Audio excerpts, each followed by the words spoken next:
Bueno, ya siendo las 4 de la tarde, vamos a dar comienzo a esta jornada. Buenas tardes a todas y todos quienes nos acompañan en esta oportunidad. Mi nombre es Camila Vergara y soy directora de investigación del centro.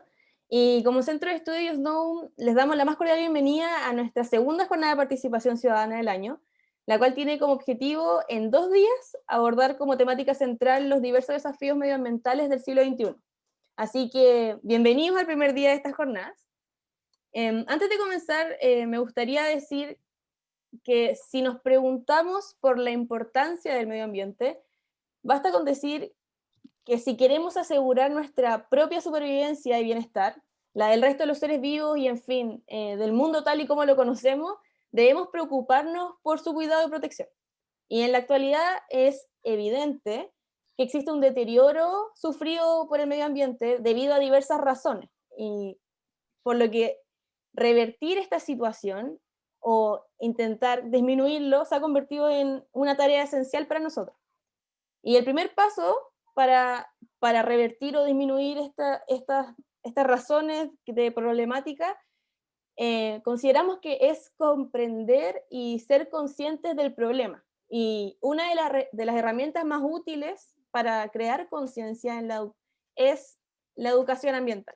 Y por lo mismo consideramos que una instancia como esta, en la que nosotros como comunidad podemos involucrarnos de alguna manera, en este caso a través del debate y análisis académico, son súper valiosas porque de esta forma podemos formular nuestro propio pensamiento crítico en torno a un tema tan relevante como lo es el medio ambiente. Así que en este sentido, y también de parte del Centro de Estudio, nos gustaría comenzar agradeciendo la participación tanto de los expositores como de todos los presentes por el interés que han presentado en una instancia como esta. Y sin nada más que agregar, le doy la palabra a Juan Ignacio, que es el director ejecutivo del centro. Así que, Juan Ignacio. Sí, bueno, muchas gracias, Cami. Y en primer lugar, quiero agradecer a las expositoras y el expositor que tenemos hoy día, que por supuesto se dieron un tiempo para participar esta tarde en nuestras tradicionales jornadas en verdad de participación ciudadana que realizamos hace muchísimos años. Y también, por supuesto, a todos los que nos están acompañando hoy día desde su hogar, de donde quiera que estén, ¿no? Eh, el Centro de Estudios Snow en verdad es una organización estudiantil que ya lleva, este año cumple 13, el próximo año cumplimos 14 años de existencia, y a lo largo de todo este periodo hemos ido diversificando las diversas actividades que a fin de cuentas tienen como objetivo la promoción y también la promoción, ¿no? Bueno, ya comenté, de la investigación jurídica y también el pensamiento crítico, ¿no? Desde el año 2007 que confeccionamos nuestra revista de estudios, que tiene por objeto publicar distintos trabajos de investigación que están confeccionados por estudiantes de Derecho, de todas las facultades de Chile, y también incluso nos han llegado trabajos del extranjero, ¿no? Y a esto, por supuesto, se suma, para cumplir esta labor, el boletín jurídico, que ahí difundimos distintas columnas de opinión, trabajos de investigadores asociados, y también entrevistas que hacemos a distintos profesores respecto de temas que son de contingencia jurídica nacional relevante, por así decirlo. Y aparte, por supuesto, desarrollamos distintas actividades como son los conversatorios y también estas jornadas de participación ciudadana que tienen por objeto discutir y reflexionar acerca de ciertas temáticas que son importantes en un momento dado, ¿no?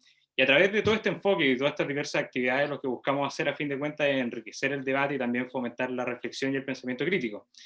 En esta oportunidad, lo que decidimos hacer es abordar una temática que desde hace algún tiempo hasta ahora ha cobrado mucha relevancia, que es el cuidado del medio ambiente.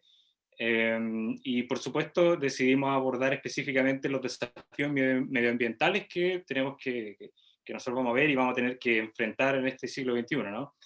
En una época, en verdad, en donde las democracias liberales están acechadas con distintos peligros, que ya por supuesto de eso nos podrá hablar Cristóbal. También, por supuesto, una legislación que en muchos casos se encuentra desfasada, y también en una sociedad en donde la ciudadanía cada vez quiere ser más parte, ¿no?, de todos estos desafíos a través de la participación, por ejemplo, en el caso de agua, de comunidades indígenas. Entonces, obviamente hay que generar distintas instancias que permitan reflexionar, porque solamente a través del diálogo podemos crear un mundo que todos estimemos valioso. Bueno, eso por mi parte, y en verdad quiero agradecer nuevamente a Cristóbal, a Pía y también a Paula por haberse dado el tiempo, y por supuesto instar a todos los participantes que puedan sacarle el provecho a estos tremendos expositores que tenemos hoy día, y también que nos acompañen, por supuesto, mañana en el segundo día de la jornada, donde vamos a abordar también la participación y los conflictos medioambientales. Agradeciendo a Juan Ignacio por las palabras, damos paso al panel compuesto por 3 expositores que nos darán su visión en relación a los desafíos medioambientales del siglo XXI desde sus propias disciplinas. Ellos son Cristóbal Belolio, Pia Weber y Paula Hidalgo. Y la moderación de la mesa estará a cargo de Beatriz Bravo. Buenas tardes a todas, todos y todes. Antes de comenzar, los invito a que puedan encender sus cámaras. La dinámica de esta jornada será la siguiente. Cada expositor tendrá un tiempo de 15 a 20 minutos para realizar sus presentaciones, y en caso de que estén excediendo este tiempo, se les irá avisando para que puedan poner término de forma adecuada a sus exposiciones, y así podamos respetar los tiempos de la jornada. Luego de que todos terminen sus respectivas exposiciones, se procederá a una ronda de preguntas general, las cuales deberán ser formuladas a través del chat durante cualquier momento, cuando les surjan, y cuando sea el momento ya de decirlas, pueden, si quieren, prender su cámara y su micrófono para decirlas personalmente. Dicho esto, procederemos a llevar a cabo esta mesa comenzando con Cristóbal Belolio, quien tiene un PhD en Filosofía y Política y un máster en Teoría Política y Legal del University College of London. Además es abogado y cientista político de la Universidad Católica de Chile, y actualmente se desempeña como académico en la Escuela de Gobierno de la Universidad Adolfo Ibáñez. Muchas gracias Beatriz, muchas gracias por la invitación. Yo no sé hasta qué punto pueda colaborar en esta reflexión, voy a hacer lo posible. Tengo aquí una invitada que probablemente va a hacer esto muy difícil, pero voy a tratar de hacerlo de la mejor manera posible. Estoy hablando yo, no necesitas escuchar tú si me escuchas aquí. Voy a tratar de, desde la filosofía política, o lo que podríamos llamar la teoría política liberal, expresar cuáles son los que a mi juicio podrían ser los 3 nudos más complejos en la manera como nos vinculamos con la discusión medioambiental. Hay un primer nudo, para empezar, que tiene que ver con cuál es, principalmente las discusiones de cambio climático, estoy pensando, que tiene que ver con cuál es el estatus del conocimiento científico en las sociedades democráticas modernas.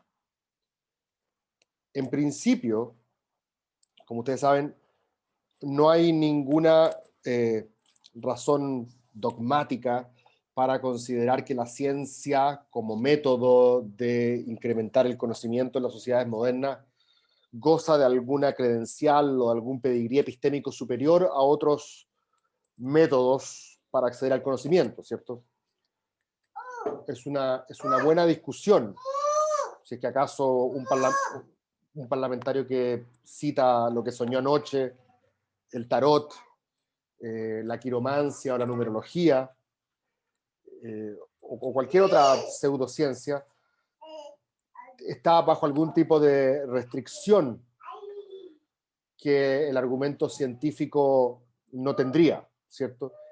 Y también ahí la pregunta interesante es qué es lo que entendemos por un argumento científico. ¿Es un argumento que tiene una estructura formal científica?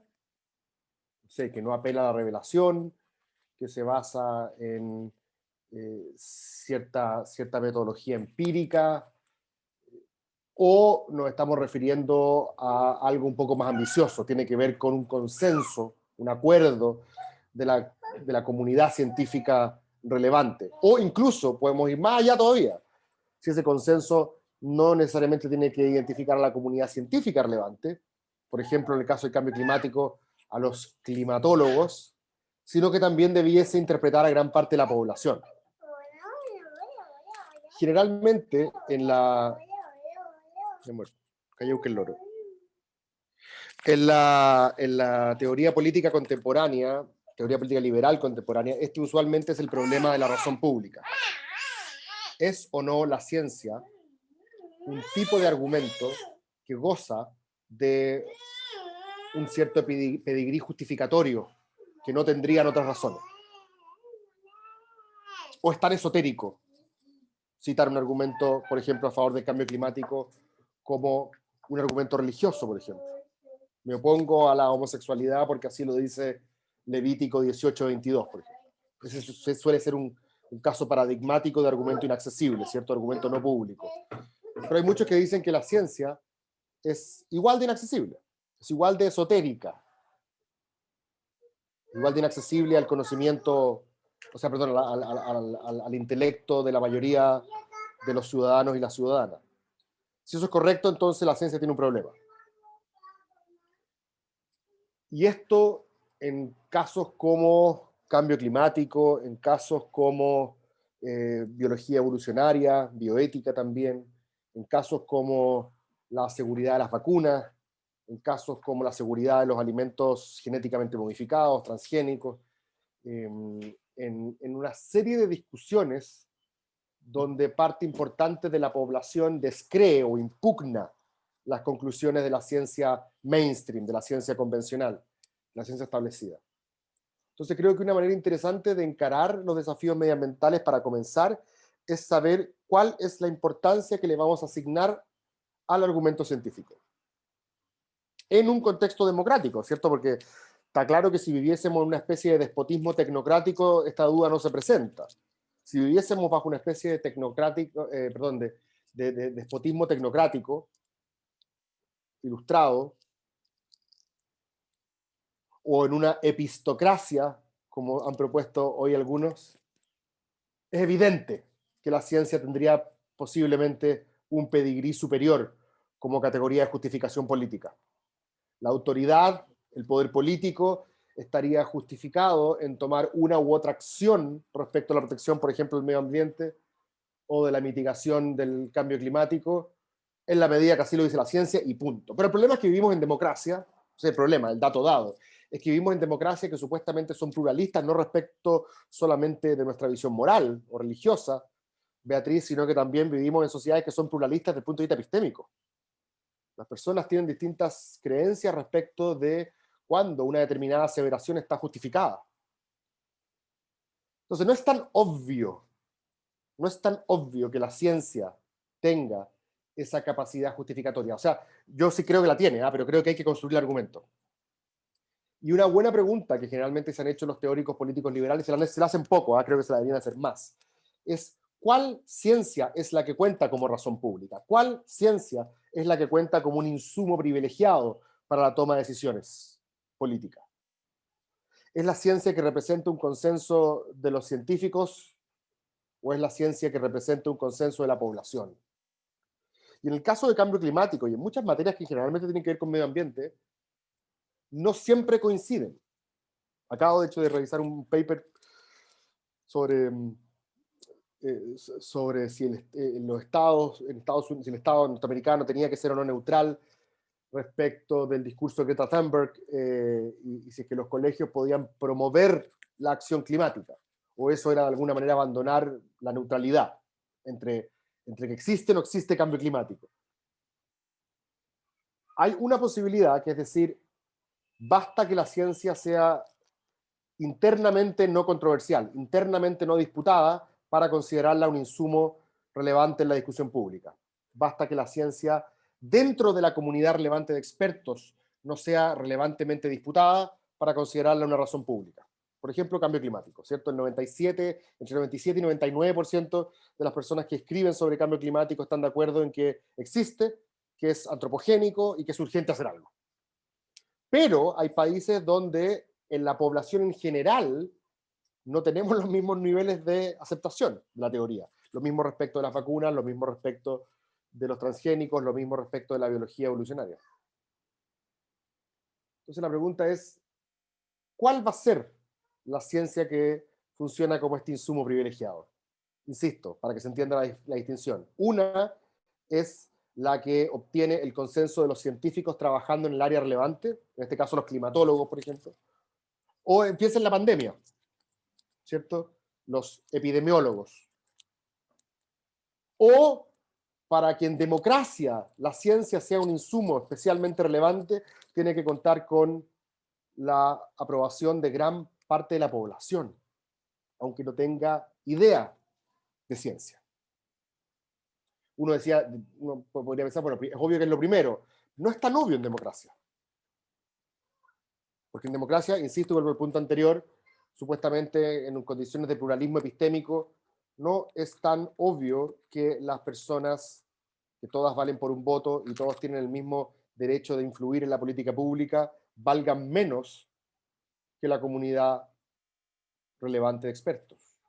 Y en ese sentido, creo que lo que hemos visto en el último tiempo con ciertos discursos de cuño populista también ponen presión sobre esta especie de categoría elitista de la ciencia, ¿cierto? Que parece que a veces, por la estructura de su lenguaje, no es accesible a todo el mundo. De hecho, lo sabemos, hay cuestiones que yo no entiendo un carajo de la ciencia de lo muy, muy, muy grande y la ciencia de lo muy, muy pequeño, ¿cierto?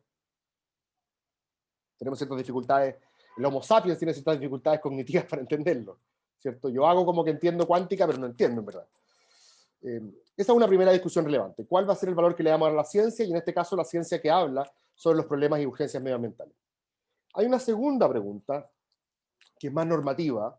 O sea, la primera también es normativa, pero la primera tiene que ver más bien con una condición de admisibilidad al discurso público.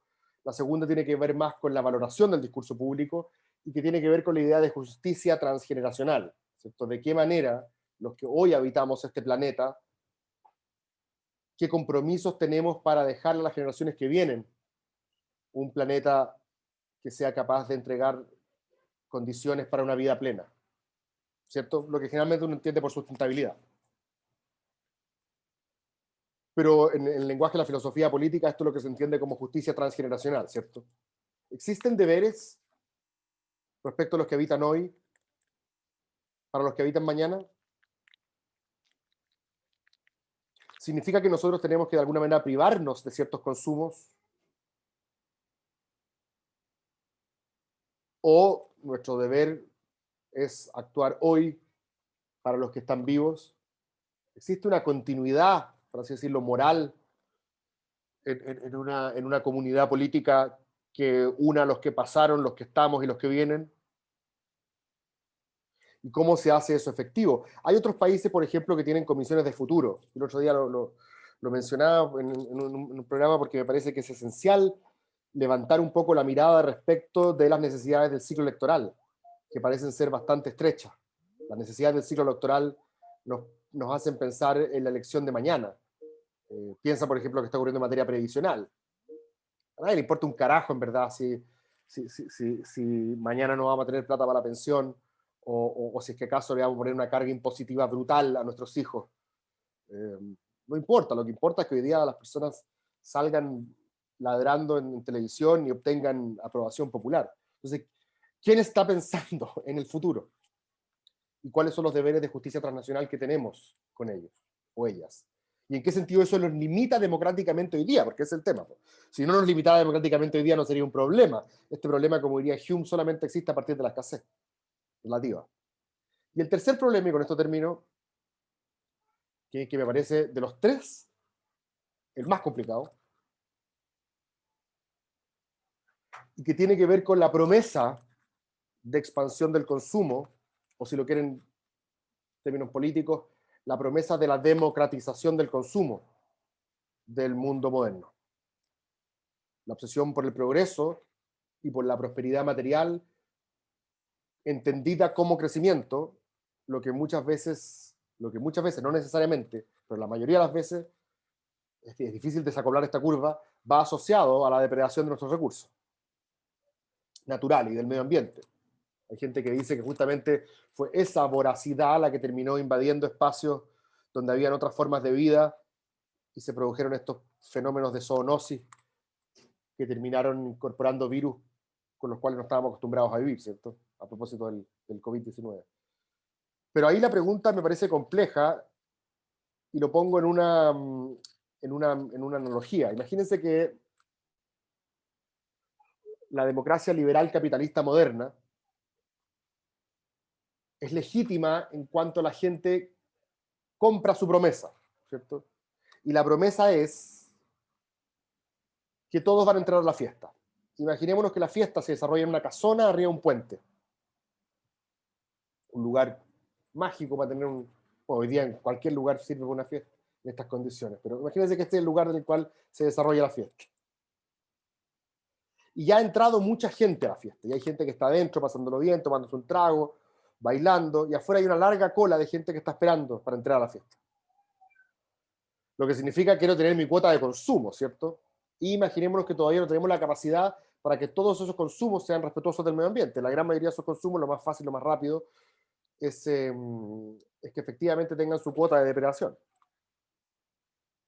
Piensa, por ejemplo, para que veas un caso ya no una analogía, sino que piensa en un caso concreto, piensa lo que significó en los años 90, o antes incluso, para nuestra narrativa de progreso, tener la casa propia o el auto que se regalaba en Sábado Gigante, o lo que significó para los europeos en los años 90 que aparecieran los vuelos low cost, ¿cierto? EasyJet, Ryanair, tú podías volar de Londres a Madrid por $12. Y se celebra como un avance, como un progreso, en la medida de que democratiza el consumo, ¿cierto? Democratiza el acceso a bienes y servicios que antes solamente podía tener una élite. Pero llega un momento en el cual esto se hace insostenible. Si en China y la India tuviesen las mismas condiciones del europeo de clase media para consumir y acceder a esos bienes y servicios, el planeta se habría acabado. Entonces, tengo mucha gente que todavía no ha entrado a esta fiesta. Pero están ahí en la cola todavía bajo la promesa de que van a entrar en algún minuto de la noche. ¿Qué hago? Yo que soy el que organizo la fiesta, estoy pensando aquí en los grandes líderes mundiales, cuando en algún minuto tengo que decir, ¿sabéis qué? Lo siento, bueno, no puedo cumplir mi promesa, no caben todos. Cierro la fiesta, me la echan abajo. Si es que los tipos estuvieron 3 horas afuera esperando y les voy a decir que no pueden entrar. O me hago el loco, total, lo importante es ser reelecto, y digo, ya, filo, entren todos. Y eso es lo que a mí me problema de los fenómenos políticos contemporáneos, de todas las dimensiones de las cuales se habla de populismo, la gran mayoría bastante imprecisa. Hay una que me parece que es interesante, que tiene que ver con la idea de la simplicidad versus la complejidad. Y sobre todo la idea de que no sea el pueblo el que pague la cuenta, ¿cierto? Que es la narrativa de gran parte de los movimientos negacionistas del cambio climático en Europa. Y aquí en Estados Unidos y en Brasil, ¿cierto? ¿Por qué yo voy a tener hoy que ponerle freno o mitigar o cambiar la matriz productiva de mi consumo si es que nosotros necesitamos acceder a la misma calidad de vida que ustedes ya tienen? Cuando Macron pone los impuestos verdes en París, ¿qué es lo que le dice el pueblo? El pueblo de izquierda a derecha, aquí da lo mismo, esto no tiene color político tradicional, ¿cierto? El populismo es transversal. Y yo no lo ocupo como mala palabra, lo ocupo como un sentimiento de rebelión y resentimiento quizás legítimo contra las élites. El pueblo le dice a Macron, claro, porque tus amigos pueden andar en bicicleta por las calles adoquinadas de París y comprar en Whole Foods. Pero nosotros no. Yo tengo que echarle benzina al auto. Y tengo que moverme hacia el centro. ¿Qué va a hacer Correa cuando sepa que explotando el Yasuri tiene la posibilidad de construir una red de escuelas y hospitales? Le dice al mundo desarrollado, lo siento, yo tengo que explotar aquí, páguenme si quieren que no lo haga. Y que también parte de la crítica que le hizo el mundo indígena, que necesita el combustible fósiles, cuando Lenín Moreno trató de imponer impuestos verdes el año pasado en Ecuador. Entonces creo que los incentivos de la política, y principalmente de lo que hoy día está más en boga en la política, que es el sentimiento populista, operan justamente en contra de las restricciones a esta fiesta. Porque es muy poco rentable políticamente pedirle a tu población sacrificio. Mucho más rentable decir que el problema es más simple, que estos son las élites básicamente que se han llevado la pelota para la casa, y que tú tienes derecho a tu cuota de consumo contaminante. Y esa paradoja no veo que tenga una fácil resolución. Eso, gracias, Beatriz.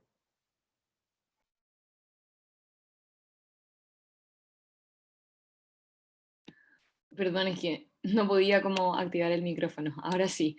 Muchas gracias a Cristóbal por su presentación. Ahora vamos a dar lugar a la presentación de Pía Weber Salazar, quien es abogada de la Pontificia Universidad Católica de Chile, magíster en Derecho de la Universidad de Melbourne. Actualmente trabaja como abogada de la Unidad de Reclamaciones del Servicio de Evaluación Ambiental y es directora ejecutiva de la Fundación Ñenco. Hola, muchas gracias. Quería saber si es que pueden ver la pantalla. Ya. Bueno, hoy día ustedes me pidieron que presentara sobre el artículo 19, número 8, que regula el derecho a vivir en un medio ambiente libre de contaminación. Así que, ¿qué es lo que vamos a ver? El contexto en el que se da esta discusión, el hecho de que hoy día podamos estar hablando de la redacción de una nueva constitución, qué es lo que existe hoy día en nuestra constitución y qué es lo que esperamos que exista en materia ambiental. Para ello vamos a revisar brevemente lo que establece el artículo 19, número 28 y el recurso de protección. Y a pesar de que no me lo pidieron, pero en el fondo para poder entender un poco cómo se vincula esta garantía constitucional con los recursos naturales, es importante también entender cómo funcionaba en Chile el régimen de propiedad de los recursos naturales, ya cómo lo regula la Constitución y un poco qué es lo que ha ocurrido en la práctica. Y finalmente menciono algunos casos o algunos elementos que deberían tenerse presentes al momento de discutir una nueva constitución para que podamos hablar de una constitución ecológica, en el fondo que visualiza o que incorpora estos elementos que entendemos que son fundamentales. En relación al contexto mundial, estamos viendo una crisis ecológica sin precedentes. Ya lo mencionaba Cristóbal, el tema del cambio climático en el fondo, el impacto que está teniendo el alza a nivel del mar, el derretimiento de los glaciares, entre muchos otros impactos, y además otras cosas que tienen que ver, por ejemplo, con la contaminación, la desertificación, la pérdida en el fondo de biodiversidad.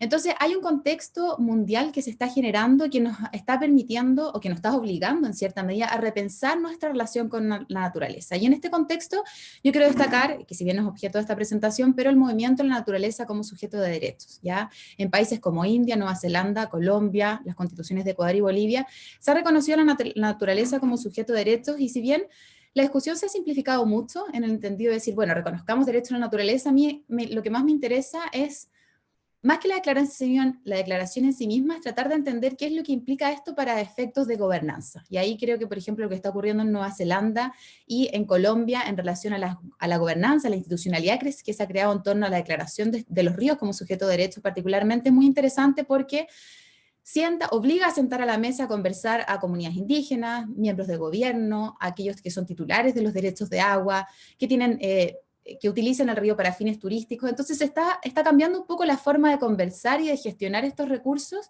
en miras, en el fondo, a un desarrollo que sea sustentable, que sea sostenible en el tiempo, y también con esta responsabilidad intergeneracional de la que hablaba Cristóbal. En relación al contexto nacional, nuevamente el hecho de que hoy día estemos hablando de la posibilidad de redactar una nueva constitución se origina el año pasado, como ya señalamos, con el estallido social. Y pese a que el estallido social tenía muchas reclamaciones que tenían que ver con salud, educación, pensiones, se comienza a destacar también que el conflicto social también es socioambiental. Entonces, a la pregunta de cuáles son los principales problemas que explican o han incidido en el conflicto desde lo socioambiental, hay una serie de respuestas que se pueden dar y que ya empiezan un poco a enmarcar lo que va a ser la discusión respecto a estos temas. Primero, el modelo extractivista, que implica en el fondo cómo nos relacionamos con nuestros recursos naturales en términos productivos, la planificación territorial, determinar qué es lo que se puede y qué es lo que no se puede hacer en los territorios, la discusión del derecho humano al agua se alió fuertemente con el régimen que existe en Chile respecto a los derechos de aprovechamiento de agua, la desigualdad en las cargas y en los beneficios ambientales, eso se vincula directamente con lo que son las zonas de sacrificio. No sé si ustedes tuvieron la oportunidad de revisar en el fondo los números, donde se hablaba de muchas comunas que son hoy día consideradas como zonas de sacrificio, es decir, esos sectores donde existe un alto desarrollo industrial, mucha contaminación. El porcentaje de aprobación fue más de un 90% en la mayoría de estas comunas. Entonces eso ya nos dice algo un poco respecto a cómo está visualizando la población este modelo de desarrollo. También preguntarnos qué es lo que los particulares deben hacer versus lo que realmente pueden hacer. ¿Podemos exigirle más a los particulares o a las empresas en este nuevo diálogo que estamos tratando de generar con cómo nos relacionamos con la naturaleza? Y luego, ¿qué es lo que el Estado puede hacer versus qué es lo que debe hacer? ¿Ya?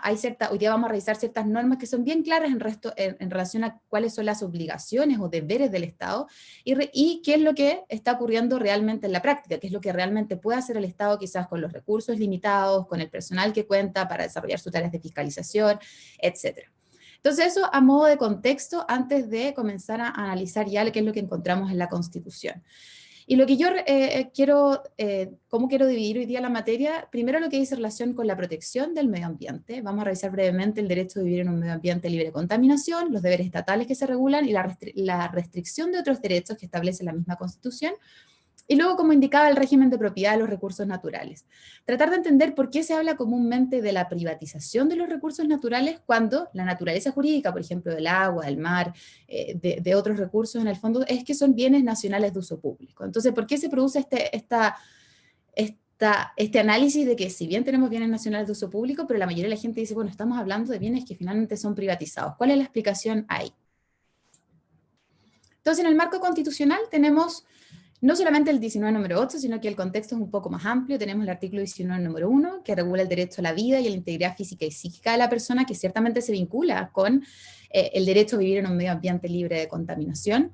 El artículo 19 número 23, que establece la libertad para adquirir el dominio de toda clase de bienes. Y finalmente el artículo 19 número 24, que regula el derecho de propiedad en sus diversas especies. El artículo 19 número 8 de la Constitución regula, como ya indicaba, el derecho a vivir en un medio ambiente libre de contaminación. Y aquí lo primero que nosotros tenemos que entender es que la definición o cómo se establece esta garantía es el derecho a vivir. Inmediatamente aquí hay una manifestación de la visión antropocéntrica. Entonces es este medio ambiente, pero en relación al ser humano. Cómo nosotros podemos vivir en este medio ambiente y que sea libre de contaminación. El hecho de que la regulación establezca libre de contaminación difiere de algunas regulaciones que se dan en otros países, como cuando se indica, por ejemplo, el derecho a vivir en un medio ambiente sano o en un medio ambiente ecológicamente equilibrado. Y esto implica una restricción que en la práctica se ha transformado en bastante importante en algunos casos, porque finalmente quien determina qué es un medio ambiente libre de contaminación es la legislación, ¿ya? Al señalar cuáles son los contaminantes, la cantidad en el fondo que estos contaminantes, ya sea en el aire, en el suelo o en el agua, implican en el fondo que ese medio ambiente está contaminado, ¿ya? Y el problema es cuando no tenemos esa normativa. ¿Qué es lo que ocurre? Por ejemplo, pensemos en la deforestación o pensemos también en la sequía. Bajo esta lógica de un medio ambiente libre de contaminación, nosotros no entendemos que ese suelo está contaminado o ese bosque que ya no tiene árboles está contaminado, sino que simplemente es un medio ambiente o un ecosistema que no está ecológicamente sano o no es saludable, ¿ya? Pero no cabe dentro de esta definición, independiente que obviamente las argumentaciones en la jurisprudencia en el fondo se han tratado de ir ampliando, es una definición que no permitiría en el fondo esta comprensión. En relación a los deberes estatales, se establecen dos. Es el deber del Estado de velar porque este derecho no sea afectado, ya es decir, de garantizar el derecho a vivir en un medio ambiente libre de contaminación, y que implica en el fondo que el Estado tiene que desplegar todas las herramientas que tiene para poder garantizar este derecho. Implica la dictación de legislación, creación de institucionalidad, entre otras cosas. Y por otra parte, el deber de tutelar la preservación de la naturaleza. Y aquí es primera vez que la Constitución ya comienza a ampliarse un poco más este concepto, ya no tanto desde la visión antropocéntrica, sino que más bien otorgando a la naturaleza un valor en sí mismo, y en el sentido de que el Estado tiene el deber de tutelarla, y no necesariamente para que esté este medio ambiente en el fondo libre de contaminación para el ser humano, sino porque reconoce un valor de la naturaleza en sí mismo. Y finalmente hay una cláusula de restricción de derechos, y la Constitución establece que la ley puede establecer restricciones específicas al ejercicio de determinados derechos o libertades para proteger el medio ambiente. Entonces es la misma Constitución la que ya reconoce el posible conflicto que va a existir entre el derecho a vivir en un medio ambiente libre de contaminación y otros derechos, como por ejemplo podría ser el derecho de propiedad o el derecho a desarrollar una libertad económica. Y si yo leo esta norma, me da la sensación de que finalmente la puerta que se abre aquí es de establecer en ciertas cosas una prioridad que se le va a dar a la protección del medio ambiente, en el fondo, restringiendo otros derechos cuando sea necesario. Esta garantía constitucional está protegida por el recurso de protección. El recurso de protección es un recurso que se otorga para varios derechos, y específicamente lo que ocurre al derecho a vivir en un medio ambiente libre de contaminación se consagra en el inciso segundo, pero es un poco más restringido que para otros derechos. ¿Por qué? ¿Qué es lo que establece la legislación? La Constitución dice: cuando el derecho a vivir en un medio ambiente libre de contaminación se vea afectado por un acto u omisión ilegal imputable a una autoridad o persona determinada, en el fondo se podrá recurrir de protección. Entonces, la primera limitación que se establece es que se exige que este derecho se vea afectado, ¿ya? Es decir, se requiere que ya se haya producido en el fondo este impacto. A diferencia de los otros derechos donde se regula la privación, perturbación o amenaza, ¿ya? Se permite en el fondo para las otras garantías que cuando este derecho se vea amenazado se pueda recurrir de protección. Aquí es más estricto y ciertamente no se condice con lo que dice relación con un principio preventivo, ¿ya? Donde nosotros sabemos que el daño ambiental muchas veces es o irreparable o muy difícil de reparar. Entonces, aquí quizás es algo que podría también considerarse para la nueva Constitución. Y también se habla de un acto de omisión que debe ser ilegal. Solamente se establece para aquellas acciones que sean ilegales, cuando para otros derechos se establece una acción o omisión que sea ilegal o arbitraria. Entonces aquí la arbitrariedad queda fuera de lo que sería el recurso de protección en materia ambiental. Y finalmente tiene que ser imputable a una autoridad o persona determinada, lo que también en la práctica ha complejizado mucho la prueba, ¿ya? Porque ya sabemos que cuando hablamos de contaminación del medio ambiente, ciertos impactos, es muy difícil identificar en algunos casos a un solo causante de este daño, de esta contaminación. Muchas veces son varios los actores que están influyendo en que se produzcan estos daños o estos impactos, ¿ya? Y finalmente lo que me interesa destacar es que el recurso de protección, cuando no existía la institucionalidad ambiental, que surge con la Ley de Bases del Medio Ambiente el año 1994, y luego el año 2010 se fortalece con la creación del Ministerio de Medio Ambiente, la Superintendencia de Medio Ambiente, y finalmente el año 2012 con la creación de los tribunales ambientales, era la única herramienta que existía en el fondo hasta ese momento para poder proteger o buscar en el fondo garantizar este derecho a vivir en un medio ambiente libre de contaminación. Hoy día son acciones que funcionan de forma paralela con otras herramientas, pero igualmente sigue siendo una herramienta útil y bastante utilizada. En relación al régimen de propiedad de los recursos naturales, como ya señalaba el artículo 19, número 23, habla de la libertad para adquirir toda clase de bienes, ¿ya? Excepto aquellos que la naturaleza ha hecho comunes a todos los hombres o que deban pertenecer a la nación toda. Entonces, la regla general que se establece en la Constitución es la libre apropiabilidad de los bienes, ¿ya? Y se establecen ciertas excepciones que ya vamos a pasar a revisar. Y el artículo 1994, por su parte, entonces lo que hace es garantizar el derecho de propiedad en sus diversas especies, sobre toda clase de bienes corporales e incorporales, y además reconoce que es la ley solamente la que puede establecer el modo de adquirir la propiedad, de usar, gozar y disponer de ella, y también establecer lo que son las limitaciones y obligaciones que deriven de su función social, ¿ya? Y ya vamos a revisar qué es lo que comprende esta función social. Entonces, este es el régimen que establece la Constitución en el artículo 19, número 23 y 24. Tenemos entonces por regla general la apropiabilidad, y uno comienza a preguntarse, bueno, pero ¿cómo es posible entonces que los particulares utilicen las aguas o que tengamos todas estas empresas mineras? Y es porque a este régimen de propiedad de los recursos naturales, a este régimen de propiedad de los recursos naturales, como señalábamos, constituyen las excepciones, ¿ya? O sea, tenemos el régimen de libre apropiabilidad de los bienes, excepto aquellos que la naturaleza ha hecho comunes a todos los hombres. ¿Y cuáles son esos bienes? Por ejemplo, las aguas, ¿ya? El artículo 5 del Código de Aguas establece que las aguas son bienes nacionales de uso público, es decir, pertenecen a la nación toda y no son susceptibles de apropiación privada. Y por otra parte, por ejemplo, las minas, en el artículo 19, número 24, se establece que el Estado tiene el dominio absoluto, exclusivo, inalienable e imprescriptible de todas las minas, ¿ya? Entonces estas son las excepciones, ¿ya? Y aquí, paso entonces a la pregunta de la gente empieza a decirse, bueno, sí, tenemos las aguas que son bienes nacionales de uso público, tenemos por otro lado las minas que pertenecen al Estado, entonces, ¿cómo es posible que hablemos de la privatización de estos recursos naturales? Y aquí es donde pasamos a la segunda etapa, y que es el régimen de concesiones o permisos para el disfrute de los recursos naturales o particulares, ¿ya? Entonces, en el caso de las minas, por ejemplo, donde la propiedad pertenece al Estado, se establece la posibilidad de entregar concesiones mineras, ¿ya? Y es la misma Constitución en su artículo 19, número 24, el que establece el dominio del titular sobre su concesión minera, que estará protegido por el derecho de propiedad, ¿ya? Y por otra parte, en el caso de los derechos de aprovechamiento de aguas, que son este permiso, esta concesión que la autoridad entrega a los particulares para que esos particulares puedan hacer uso, goce y disposición de los derechos de agua, que en teoría pertenecen a la nación toda, también están protegidos por el derecho de propiedad.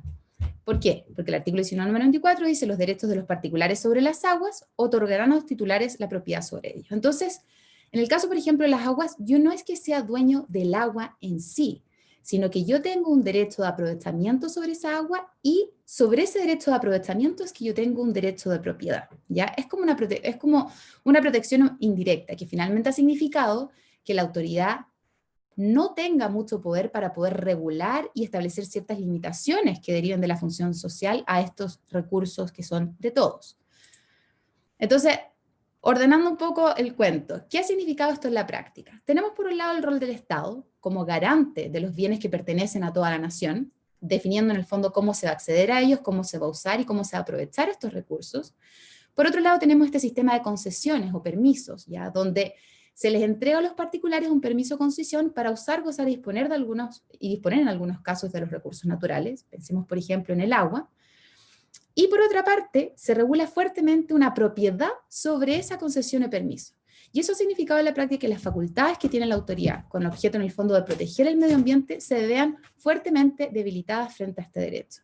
Si ustedes revisan hoy día la discusión que se está teniendo respecto a la reforma al Código de Aguas en la Comisión de Constitución y el Senado, hay muchas reformas que buscan tratar de proteger de mejor manera los ecosistemas o garantizar el derecho humano al agua para la población. Y la palabra inconstitucionalidad ha aparecido muchas veces, ¿ya? Porque cuando se ha tratado de imponer ciertas limitaciones a estos derechos de aprovechamiento que ya están asignados, se dice, ojo, yo si bien no soy dueño del agua, pero sí sobre este derecho de aprovechamiento, y ahí es donde están los límites, ¿ya? Y pareciera que en esta discusión se olvida que en la misma Constitución, la que en el artículo 1994, establece que si bien es la ley, en el fondo la que puede establecer el modo de usar, adquirir la propiedad, reconoce en el fondo la posibilidad de que la misma ley establezca limitaciones y obligaciones que deriven de su función social. ¿Y qué es lo que comprende esta función social? Cuanto exijan los intereses generales de la nación, la seguridad nacional, la utilidad y salubridad pública y la conservación del patrimonio ambiental. Entonces, cuando se han regulado los recursos naturales, es fundamental que no se olvide que estos recursos naturales fueron establecidos como bienes nacionales de uso público, que pertenecen a toda la nación, ¿ya? Y la ley tiene la posibilidad de establecer limitaciones en virtud de la función social, con el objeto en el fondo de garantizar la conservación del patrimonio ambiental.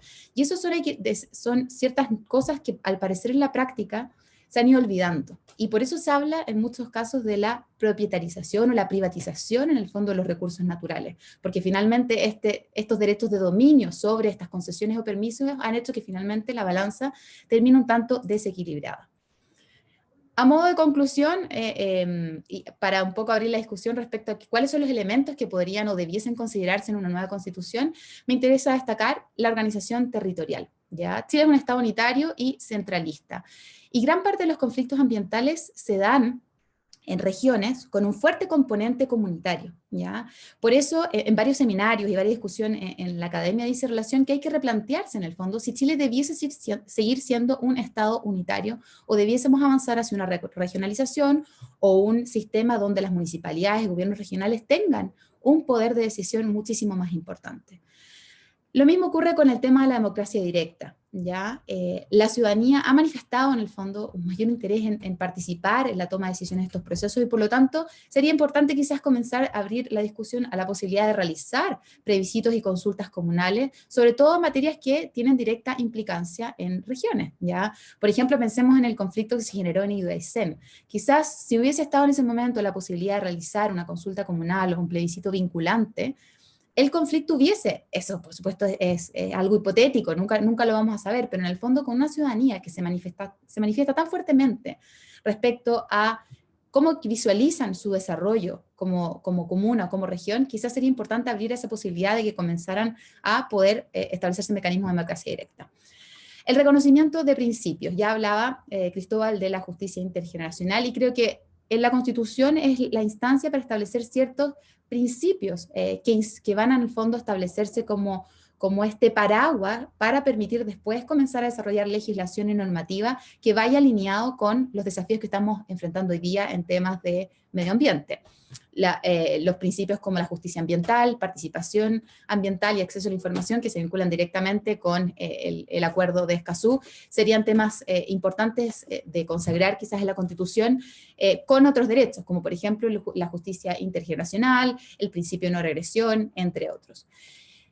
Cuarto, evitar la politización de la protección del medio ambiente, ¿ya? Sin creer que todo tiene que estar en la Constitución, sí creo que debiese haber cierto análisis en lo que va a ser a nivel institucional, revisar un poco la institucionalidad y cómo un poco se mezcla la política con bueno, todo un poco es política, pero finalmente cuando tenemos órganos que debiesen ser lo más técnico posibles e independientes, creo que eso a nivel institucional en medio ambiente no se cumple, y debiésemos avanzar hacia una institucionalidad de gobernanza que sea más técnica y objetiva en la toma de decisiones.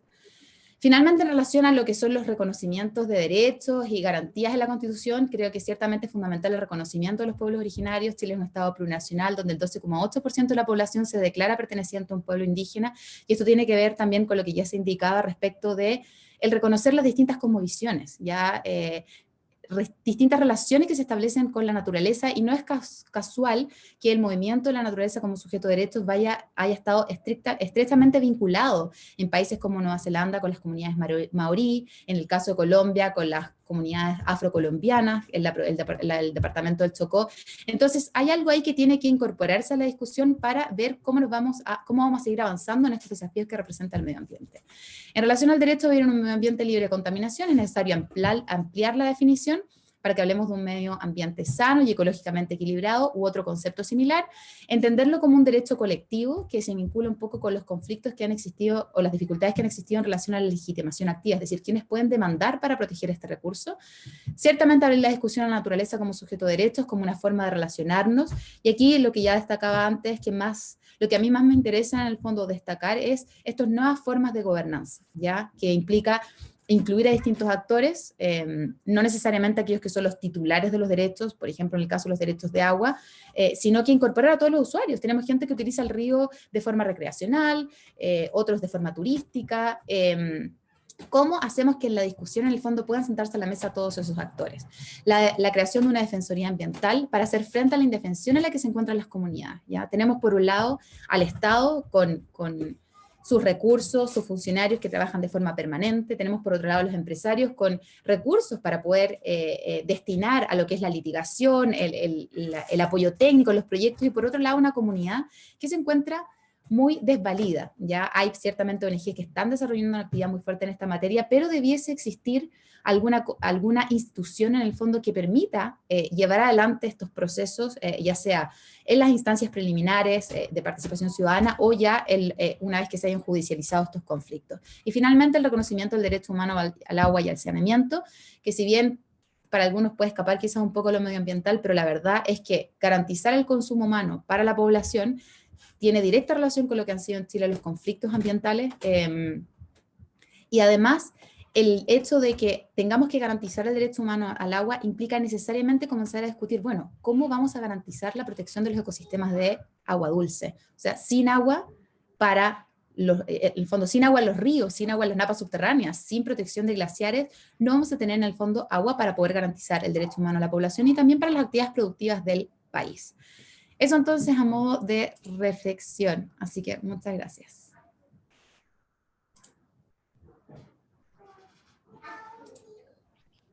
Muchas gracias, Pía, por tu exposición también. Ahora vamos a dar lugar a nuestra última presentación, quien es Paula Hidalgo. Ella es coordinadora general de la ONG Limpiando Inconsciencias. Esta es una organización no gubernamental de voluntariado, educación, activismo e investigación que trabaja en pos de la difusión de valores de ecología y sustentabilidad. Adelante, Paula. Muchas gracias, Beatriz. Voy a proceder a compartir pantalla. Es una presentación cortita. Voy a ponerlo ahí. ¿Se ve bien o no? Sí, se ve bien. Gracias. Ya. Bueno, como ya nos presentaron, vengo de parte de la organización Limpiando Inconsciencias. Mi nombre es Paula Hidalgo, soy oriunda de la región de Valparaíso. Bueno, vivo en Concón, entonces igual vamos a tratar unos pequeños temas que también tienen que ver con Concón y que puedo dar fe de cosas como que han salido en planas, que he visto y puedo vivir día a día como porque vivo acá.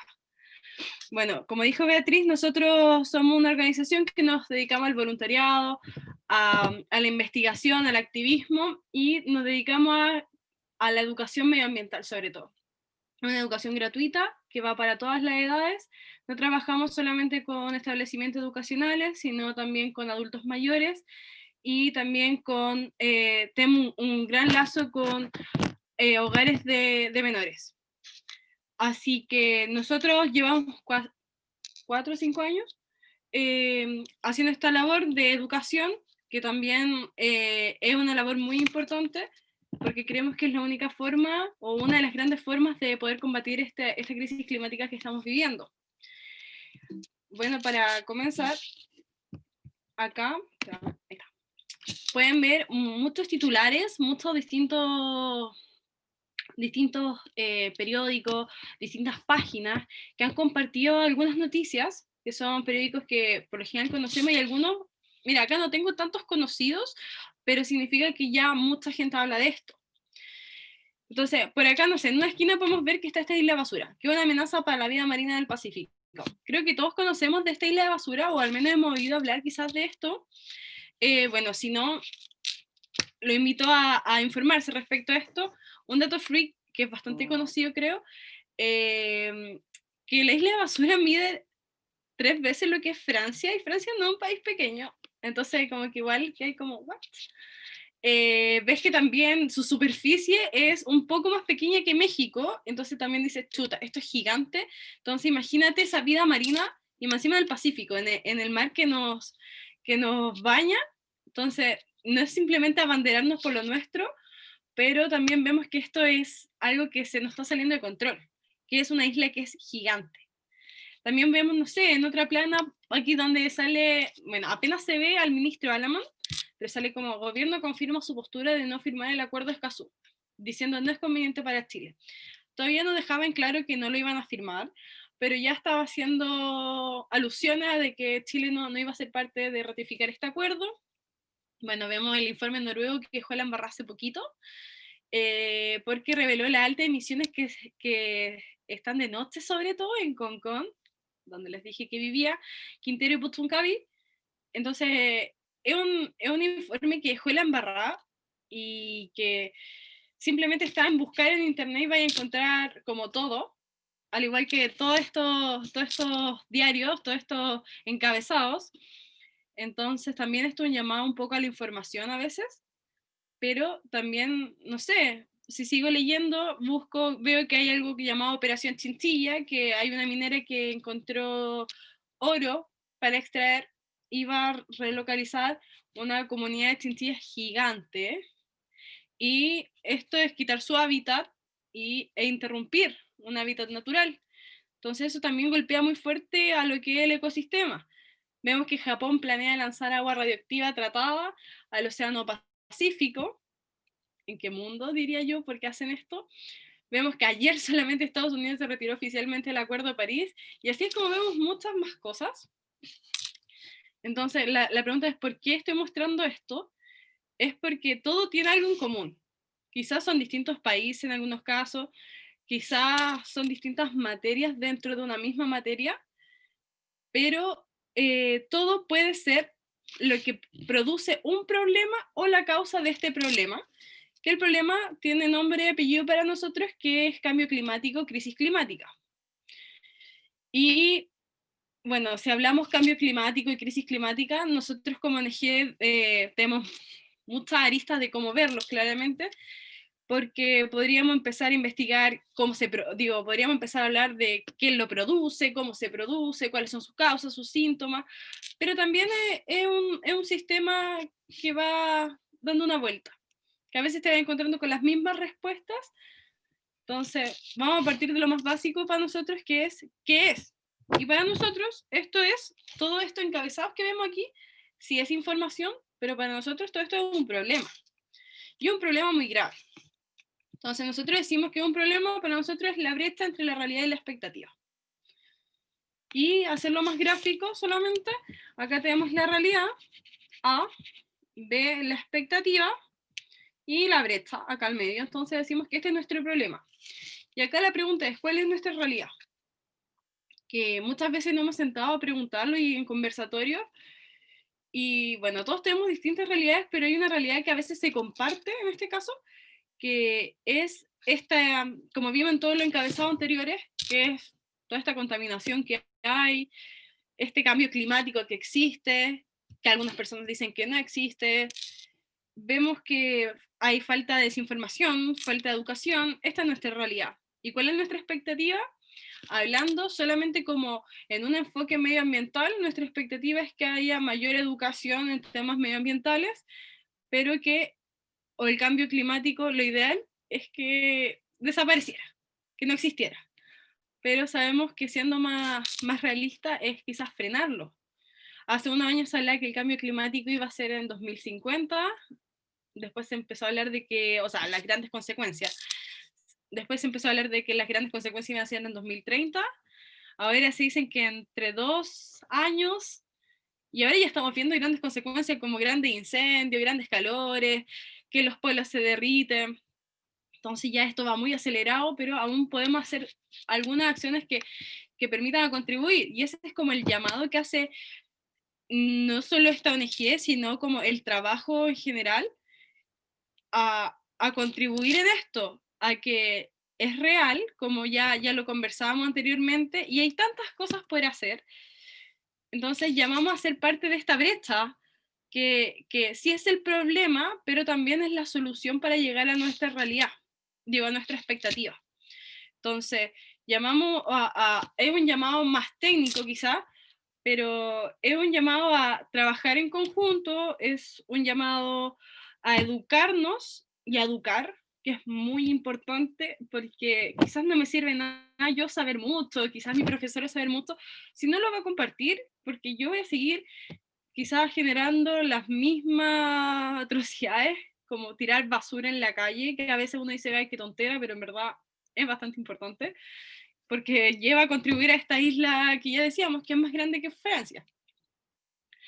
Entonces, cuando hablamos también de nosotros, para nosotros, de desafíos medioambientales del siglo XXI, tal como llama este conversatorio, los grandes desafíos, sí, es frenar el cambio climático, sí, también las grandes empresas, la globalización, pero también es el trabajar en conjunto, el educar, que siempre lo vamos a decir, lo vamos a repetir 10 veces si es necesario, educar y educarnos, muy importante, generar empatía y ser empáticos. General me refiero a hacer que otra persona sea empática, pero también tú ser empático, porque creo que lo nombró Pía, que decía, bueno, quizás yo me voy a morir, pero después de un tiempo quien queda, bueno, quizás no vaya a tener hijos, nietos, no sé, pero van a quedar personas, entonces también hay que pensar como qué va a pasar. ¿Tú quieres que otras personas vivan con estos calores terribles, no sé, con lluvia terrible, no sé, con los peores pronósticos que nos han dicho toda la vida? Entonces, como ONG siempre lo planteamos así, pero también planteamos a que un desafío gigante es que te empoderes y que te abanderes por esto, porque si no lo hago yo, no lo haces tú, ¿quién lo va a hacer? En verdad no sé. Como yo no espero que lo haga una persona X. Así que este es como uno de los grandes llamados, y cuando hablamos como con la sociedad en general, un extracto que uno puede sacar de todo esto es que la falta de educación es gigante y ahora vienen procesos bastante importantes y bastante lindos para Chile, como la escritura de una nueva constitución, y quizás no vamos a ser nosotros mismos, como no vaya a ser yo constituyente, pero me puedo encargar de que me represente alguien de que yo creo que tiene mis valores. Entonces también es un llamado a esto, cuando hablamos de empoderarte y abanderarte, es esto, en participar de este tipo de cosas, porque puede llegar a ser, podríamos llamarlo un nuevo comienzo, pero es una gran oportunidad como para ayudar a que muchas cosas mejoren, tanto por nosotros y sobre todo por el resto. Que ese es como el gran llamado que hacemos, porque este no es un conflicto solamente ambiental, es un conflicto socioambiental, entonces todos debemos ser parte de este cambio para llegar de nuestra realidad a nuestra expectativa.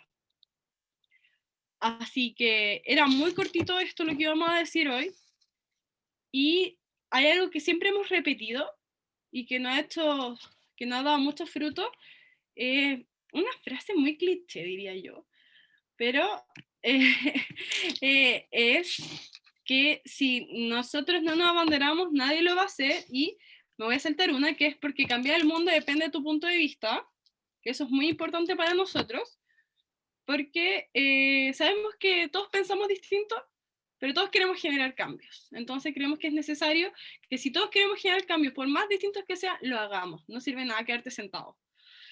Entonces, y vamos a volver a repetir muchas cosas que en verdad son, yo digo, súper clichés, como que a veces digo, ya, de nuevo lo vamos a decir, pero a veces dan fruto, y hemos visto hartos frutos. Entonces, te hacemos llamado a esto, a que queremos generar un trabajo, pero tenemos este problema gigante, que es falta de empatía, falta de trabajo en conjunto, un cambio climático que se produce por todo esto, falta de empoderamiento.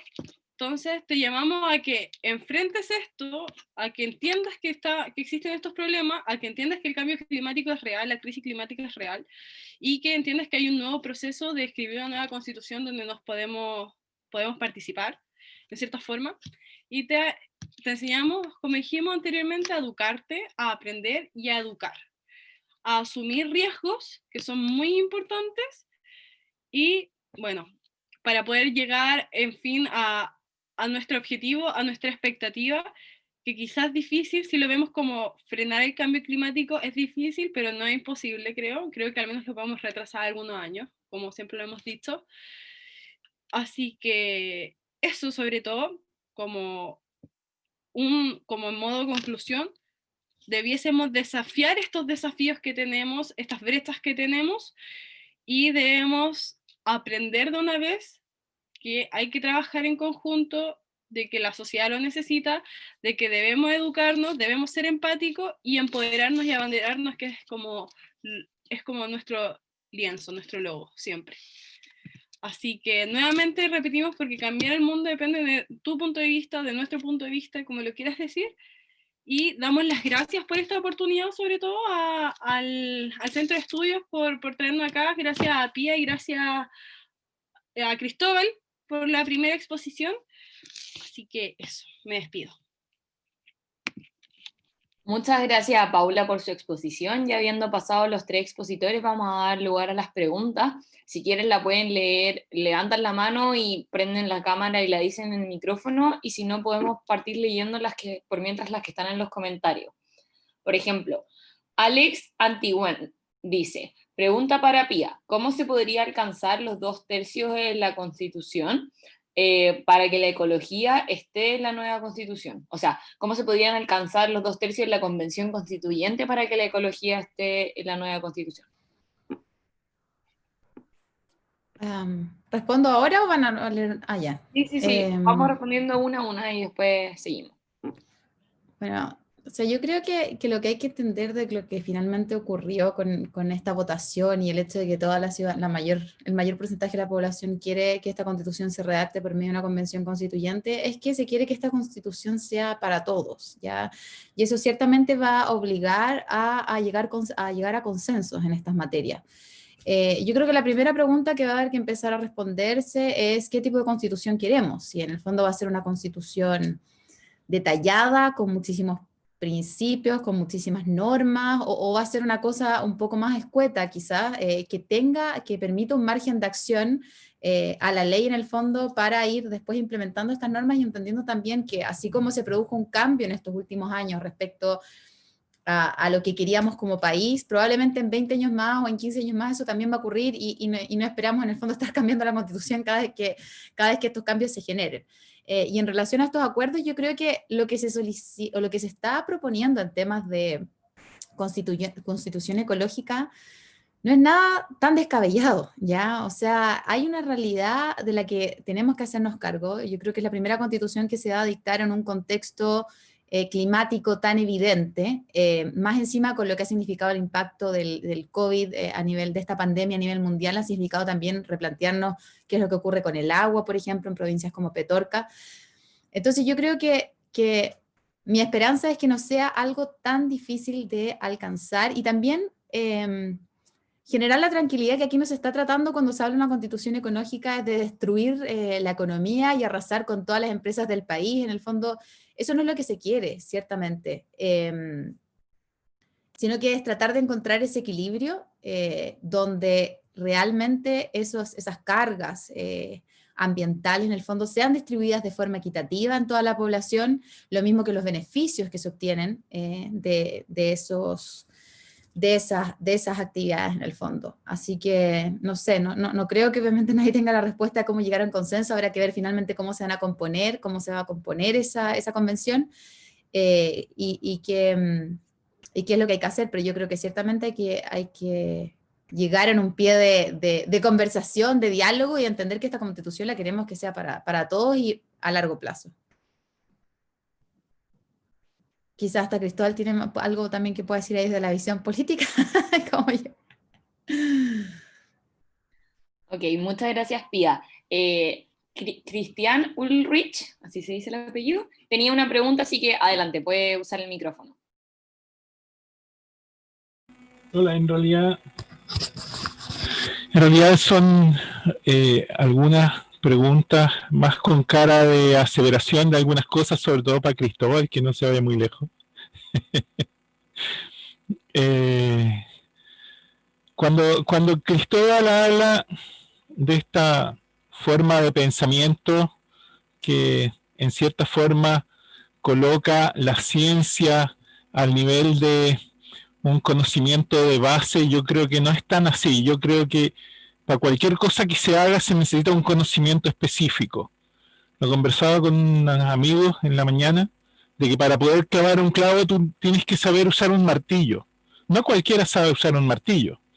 Incluso una aguja. Cuando uno cose algo, el que ya tenga experiencia previa y haya probado coser, va a poder coser mejor que el que tome una aguja por primera vez. Yo soy artesano y me dedico a hacer joyas. Y una vez una persona me dijo, pero si es tan fácil hacer joyas. Entonces yo le dije, ¿qué? Siéntate, si es tan fácil, hazla tú. Evidentemente hasta ahí nomás llegó porque el conocimiento no solo es tener datos, sino que además saber evaluar y manejar esos datos. Cuando se habla de ciencia, también se habla del método científico. O sea, hay un método que no todos conocen. Y hay información que no todos manejan. El que la información esté disponible para todos no significa que todos saben lo que significa. Hay libros en latín que no todos pueden leer, a pesar de que están a la vista de todos. Por lo tanto, el método científico más la ciencia hace que sea específico. A nadie se le ocurriría ir a un taller mecánico para que le digan si tiene problemas al corazón. Uno lleva el auto al taller mecánico y uno va a ver un médico. Pero no por eso todos sabemos de medicina. Y la ciencia ambiental, la ciencia es una sola que tiene, así como la política y el derecho, tiene miles de ramificaciones. Y no todos los abogados saben de todos los temas jurídicos, ¿no es cierto?, sino que se especializan en un área. Y es una cosa ni siquiera de fe, sino que de confianza en esto. El problema es que no confiamos cuando las cosas nos afectan directamente. Y asumimos que algo no es cierto cuando nos daña, o cuando no queremos que nos dañe. Por lo tanto, el no asumir el tema de cambio climático, que es un tema ambiental, porque no es aparte del tema ambiental, y darle prioridad a mis temas económicos por encima del tema ambiental, y de mis intereses por encima del interés de los demás, incluso cuando hablamos de política transgeneracional, como lo decía Cristóbal, y yo lo veía ahí con su niñita, él no va a hacer nada que afecte a su hija, ni el crecimiento de su hija, ni el crecimiento de su nieta, porque son sangre de su sangre. Entonces es medio cínico pensar en nosotros como esta generación y qué nos importa la otra. Después de todo, somos responsables por lo que pase para adelante. Somos responsables por la gente que viene después de nosotros. Si no lo queremos aceptar, es que somos muy cínicos y preferimos egoístamente pensar en nosotros y no pensar en el resto. Me imagino que el término igualdad no es lo mismo que equidad, y hay que definir si somos iguales o si queremos queremos distribuir los recursos con equidad. En realidad saltaron un montón de ideas, pero quería más que nada afirmar eso. En realidad no había ninguna pregunta, sorry. Con respecto a lo que dijo Pía, yo creo que nos falta entender un montón de cosas. Hay una pregunta que es para ustedes tres, la diferencia entre sostenible y sustentable. Esa es una pregunta súper básica. Y yo el otro día la hacía a un grupo de pensadores y me decían sustentable. Pero sucede que la OCDE, a la que Chile forma parte, habla de sostenible. Y la ONU habla de sostenible. Entonces, ¿por qué no en Chile hablamos de sostenible y no de sustentable? Siendo que son dos cosas distintas. La contaminación en la que vivir en un ambiente libre de contaminación, y con esto estoy de acuerdo con Pía, también significa que aquello que no es contaminación y que no está definido en la ley de medio ambiente, en la ley del 19.300, entonces no sería contaminación y podríamos hablar de espacios que no están contaminados, pero sí que le faltan elementos que son propios del ecosistema. ¿Es eso contaminación o no? Y la respuesta posiblemente va a ser que no, porque la ley no dice que es contaminación. Me parece bien que hable de un ambiente sano, yo también lo creo. Me parece que en la Constitución falta un término que es bien importante, que habla de los servicios ecosistémicos. Los ecosistemas es todo. Nosotros formamos parte de ecosistemas y vivimos porque los ecosistemas nos entregan servicios ecosistémicos. Nos entregan el agua, nos entregan el alimento, nos entregan el aire, nos entregan todo lo que necesitamos. Por lo tanto, creo que tiene que ser un ambiente sano.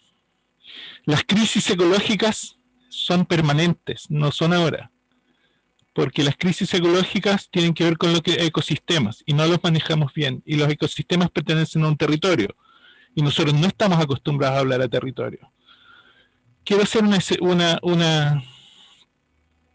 un paréntesis especial en esto. La Constitución no es solamente la forma en cómo la gente debe relacionarse. La Constitución debe hablar con respecto a la casa que ocupamos. Sucede que tenemos la misma casa todo el tiempo y lo que aumentan son los habitantes de la casa y las relaciones que existen dentro de la casa. Y si no arreglamos, si no incluimos en la Constitución las formas del manejo de la casa y de su espacio, no sacamos nada con hablar de las relaciones entre la gente adentro de la casa, porque no estamos quedándonos con casa para vivir. No sé si me doy a explicar. No se trata de darles derechos a los recursos naturales, que a propósito, los recursos naturales son recursos naturales porque tienen un valor económico. Por lo tanto, hablar de recursos naturales está malo, porque los recursos naturales son algo que vale plata. Sin embargo, los servicios ecosistémicos no son recursos naturales, pero están en la naturaleza. Y si podemos hablar de recursos naturales, como en general deberíamos hablar de recursos naturales vitales y no vitales, que tampoco están incluidos en la Constitución.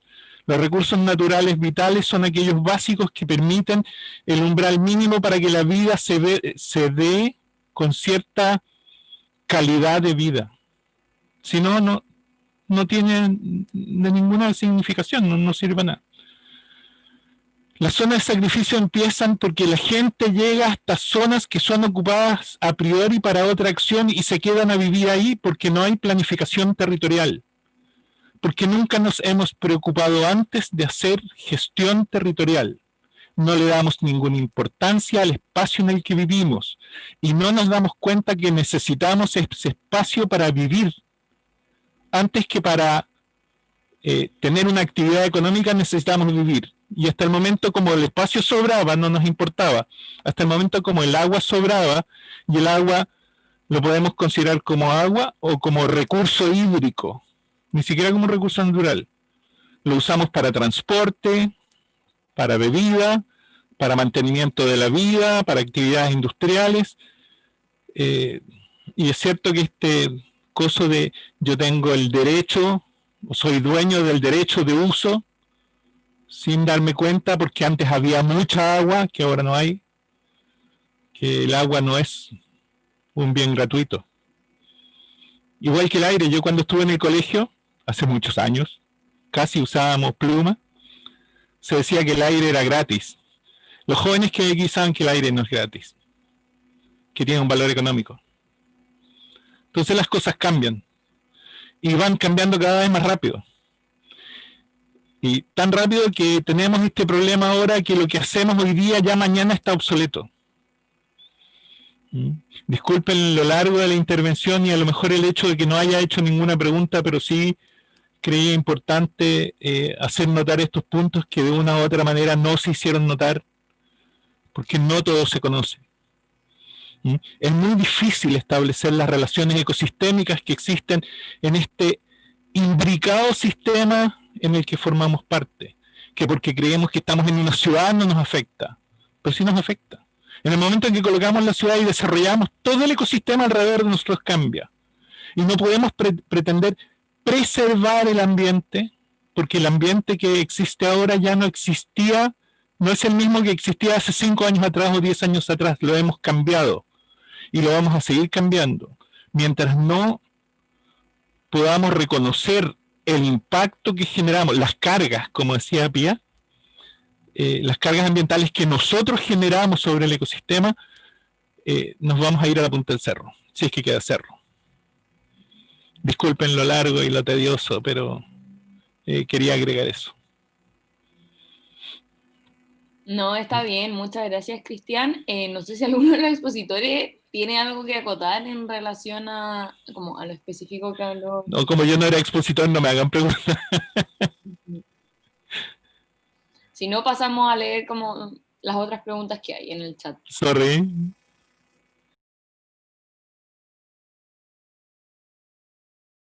Ya bueno, Alex también había levantado la mano porque tenía otra pregunta aparte de la primera que hicimos, así que adelante.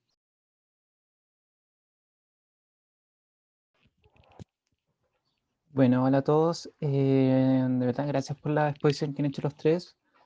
Tenía una pregunta para Cristóbal Velori, que suele ser como un exponente del liberalismo igualitario o la filosofía de John Rawls. Sobre ese tema, aprovechando que está Cristóbal acá, se está hablando de medio ambiente o cambio climático, tenía las preguntas de si tiene alguna relación alguna John Rawls con su filosofía política con el medio ambiente, y la protección del medio ambiente o el cambio climático. Y sobre esa fiesta de la que habla, la que ya usan, la que suelen usar los líderes populistas, o del límite que hay, o sea, del daño que le puede hacer al medio ambiente, si es que esa fiesta en la que es donde la gente es parte, donde tienen autos, tienen servicios que a la larga terminan contaminando, puede ser sustentable o sostenible, sé que no es lo mismo, pero si puede tener, no sé, en vez de usar una luz de ampolleta, usar una energía renovable para la gente que aún no se suma a esa fiesta, con esa metáfora que él utilizaba. Gracias, Alex. Esas dos preguntas. A ver, respecto a lo primero, yo diría que la idea de justicia transnacional está no exclusivamente inspirada, pero en parte arranca de la filosofía liberal igualitaria, en el sentido de pensarse a sí mismo no a partir de las particulares condiciones en las cuales vive, hombre, mujer, blanco, indígena, heterosexual, homosexual, católico, ateo, ¿cierto? Que son básicamente las condiciones, muchas de esas contingentes, muchas de esas arbitrarias, ¿cierto? Nacer rico, nacer pobre, que según Rawls son moralmente indiferentes, o debiesen ser son moralmente arbitrarias, en el sentido de que no debiesen determinar la distribución de los recursos, ¿cierto? Ocupando el mismo artefacto justificatorio que él denomina la idea de posición original y el velo de la ignorancia, para no saber con qué condiciones tú cuentas, uno podría hacer un argumento cosmopolita y uno podría hacer un argumento transnacional, ¿cierto? Transgeneracional. El argumento cosmopolita es decir que tampoco uno sabe dónde nació, en el sentido de más allá o más acá de la frontera. Por tanto, ocupando el mismo argumento, uno podría decir que el pertenecer a un Estado u otro no concede ciertos derechos u obligaciones distintivas. Y también uno podría hacer el argumento transnacional. Haber nacido en esta generación o en la siguiente es moralmente arbitrario. Yo no decidí nacer el año que nací. Mi hija tampoco decidió nacer el año que nació. Así que mi abuelo tampoco decidió nacer en 1930. La pregunta es, si es que el año que uno nació, o la generación en la que uno nació, es moralmente arbitrario desde el punto de vista filosófico, entonces la distribución de los recursos no debiese depender de ello, porque es moralmente arbitrario. Y ese es un fundamento para la justicia transgeneracional. La generación que está ahora tiene una obligación de entregarle condiciones similares a las que recibió a la que viene. Justamente porque el año en el que naciste es tan arbitrario como el color de tu piel, o la cuenta bancaria de tus padres, o tu orientación sexual.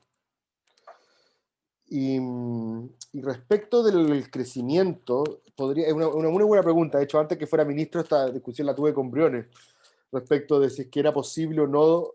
O sea, a ver, si es que las teorías de decrecimiento podían ser atractivas desde el punto de vista normativo, político, que tampoco las relaciono necesariamente con la izquierda. Como tú sabes, Alex, tanto el mundo occidental guiado por Estados Unidos como el mundo prosoviético durante todo el siglo pasado, aparte de pelear por quién distribuía en forma más ética los recursos, ¿cierto? Unos a través de los méritos del mercado, el otro a través del mérito de la planificación central, ambos peleaban por tener más que el otro. O sea, estaban permanentemente en una carrera por crecer más.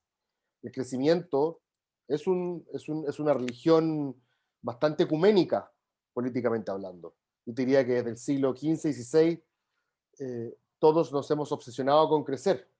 Da lo mismo cuál sea nuestra afiliación política. La pregunta generalmente ha tenido que ver con cómo distribuimos, ¿cierto? La distinción. Entonces, es una estupenda pregunta la tuya, porque Briones me decía, por ejemplo, que de crecer no era una opción, que hay que crecer distinto, un poco lo que dices tú, ¿cierto? Pero la métrica no hay que abandonarla. La idea de tener más este año que el año anterior, que es lo que define, es el dogma central de la religión del crecimiento, no debería ser abandonado. Hay que buscar una forma de continuar con la religión del crecimiento, porque es la que efectivamente permite después distribuir la torta y generar prosperidad material y mejor calidad de vida, pero hay que crecer de una manera distinta. Eso es lo que decía él. Yo, como probablemente soy más limitado de imaginación, no me queda enteramente claro que eso pueda ser posible. Pero puede ser culpa mía, ¿eh? Puede que yo no haya leído lo suficiente. No estoy diciendo con esto que yo sea partidario de las teorías del decrecimiento. Pero, por ejemplo, y esto puede ser polémico desde el punto de vista liberal, yo sí simpatizo con ciertas teorías de control de natalidad que hoy día se promueven en algunas partes del mundo. No las teorías tipo Benatar, que cree que traer un hijo al mundo es necesariamente traer a alguien a sufrir. Es como la versión más utilitaria del antinatalismo. Pero claramente cuando yo era chico y estaba en un colegio católico y me decían crecer y multiplicados, uno veía lo que hacían los chinos y su política de hijo único y le parecía aberrante. Hoy no me parece tan aberrante. No digo la política del hijo único, pero entender que mientras más somos, este asunto es más problemático. Cada unidad que traemos al mundo es una unidad de consumo. Yo sé que esto es súper difícil, esta es una discusión tremendamente difícil, política y éticamente. Pero quizás si vamos a hablar de decrecer, quizás tengamos que empezar a conversar las posibilidades de tomarse ciertamente en serio algunas políticas de control de natalidad. Creo, puedo estar equivocado. Bueno, gracias por la respuesta.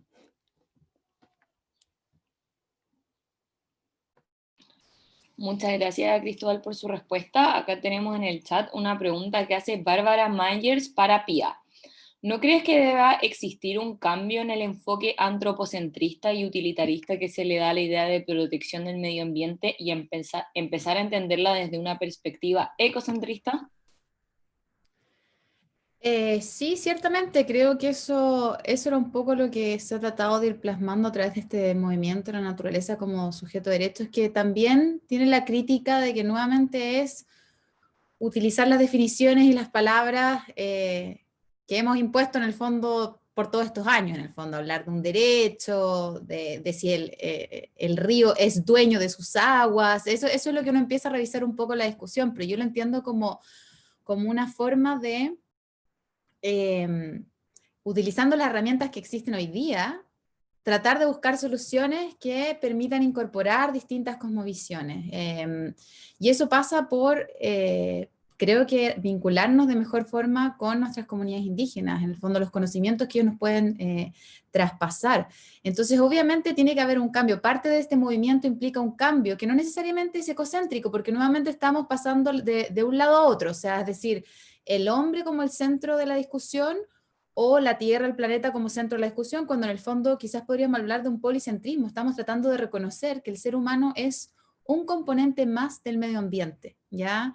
No estamos aquí para explotar este planeta, tenemos que entender que somos un elemento más, que hay ecosistemas, hay otras especies en el fondo, y tenemos que ver cómo convivimos de forma armónica en este planeta. Entonces sí creo que hay muchas palabras y muchos conceptos que hoy día se están deconstruyendo. Un poco pasa con lo que se denomina como un poco la justicia transicional con las comunidades indígenas, cuando se trata nuevamente de reparar, pero siempre desde una visión que es occidental, un poco de traspasar nuestros conocimientos, nuestras definiciones. Lo mismo también con la palabra, claro, los recursos naturales. Es una palabra que cuando hago las presentaciones ciertamente lo utilizo mucho porque es con lo que la gente más resuena y entiende, y cuando de repente estoy tratando de escribir, hablar de componentes del medio o elementos de la naturaleza, porque es una cosa con el fondo con la que nacimos y es la que tenemos súper incorporada y arraigada en nuestra forma de comunicarnos. Entonces ciertamente hay muchas cosas que tienen que ir deconstruyéndose para poder avanzar en estos cambios que necesitamos. Así que sí, creo que obviamente tenemos que avanzar. No sé si ecocentrismo es la palabra, sí es lo que está sonando en el fondo mucho con estos movimientos y todo, pero creo que incluso se puede ir un poco más allá y entender que somos un componente más del medio y ni la naturaleza es más importante ni nosotros, sino que tenemos que encontrar una forma de convivir.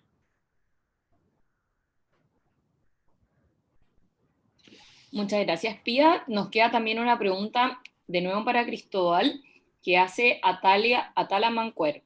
En relación a incluir a los animales en la Constitución, no como solo parte del medio ambiente, sino como seres humanos. Pucha, no sé cuál es la pregunta, en verdad, pero... Sí, o sea, entiendo para dónde va. O sea, no como seres humanos, como animales no humanos, entiendo, ¿cierto?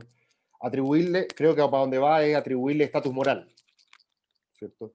Un estatus moral que es distinto al de los objetos y que es la gran pregunta es que es igual al de los seres humanos. Lo más probable es que no lo sea en una constitución probablemente futura, pero sí se les puede dar un estatus moral, sin duda.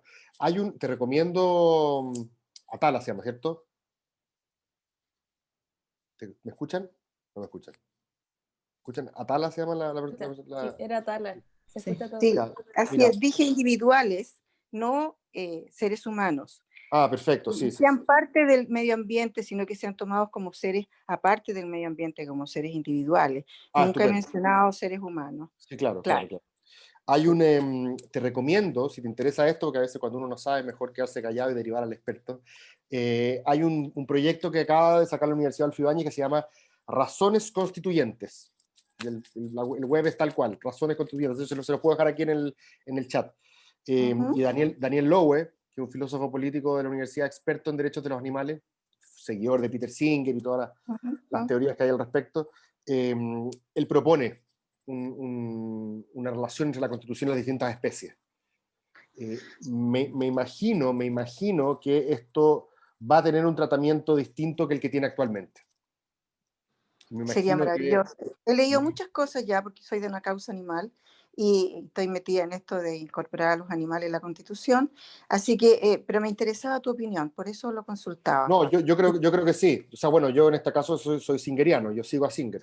Creo que los animales no humanos tienen un estatus moral que es superior al de un objeto, tienen un reconocimiento a partir de la constatación de que son seres sintientes.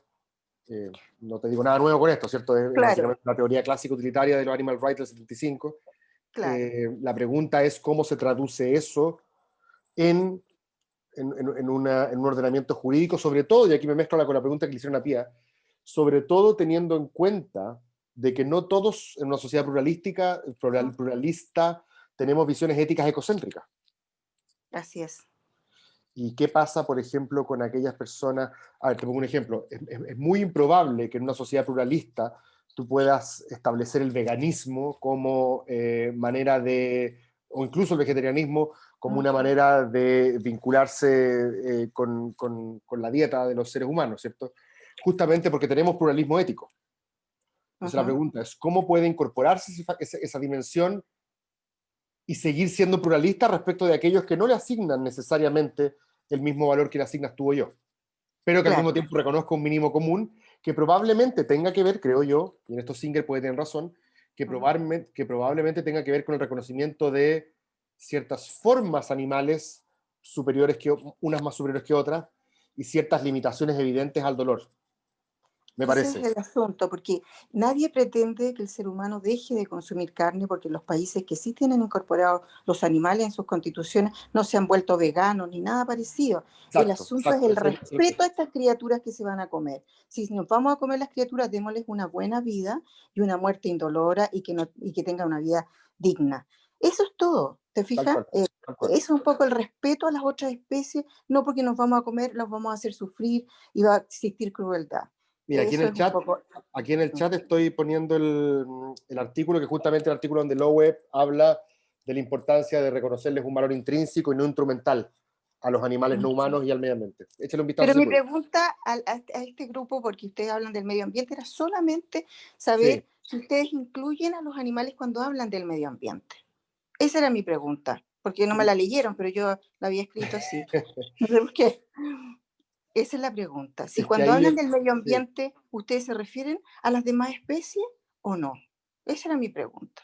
Yo entiendo que lo puedes hacer de las dos formas. Yo tiendo a creer que sí, pero nosotros también somos parte del medio ambiente.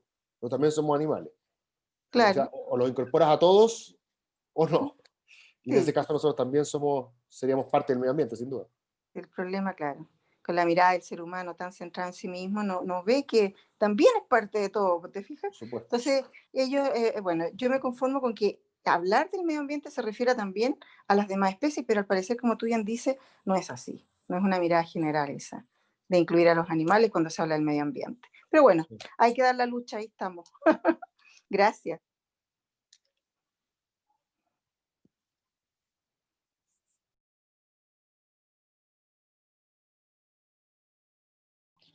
Bueno, y por ahora en el chat no quedan más preguntas. No sé si alguien más tiene alguna que hacer. Yo veo, aquí tengo una pregunta. En verdad tengo una pregunta para los dos expositores, o sea por lo menos para Pía y para Cristóbal.